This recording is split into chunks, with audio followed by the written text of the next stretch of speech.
So if the EPA did this same type of measurement, which I believe they're starting to look at, then we would get a totally different outlook on the actual air quality and the impacts that we're making on these systems. So we've tried to have these conversations with the EPA and so many times, and nothing happened until this, and this isn't political, but until this current administration, we were just pushed off and was trying to put me in prison. So with this admin, they've really been listening really well.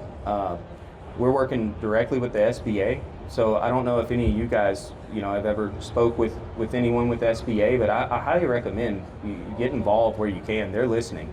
The EPA, the SBA has actually made it one of their top priorities to try to address this issue in our industry, the regulatory overreach.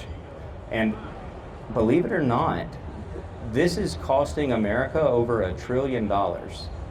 It's an unbelievable amount of money that these systems cost, but at the end of the day, it's a climate tax that all of us have to bear as well. If you've got an emissions component that goes out on your vehicle and it's outside of warranty, well, if you're going to put a new component on there, but let's say that the engine is also a little bit deteriorated,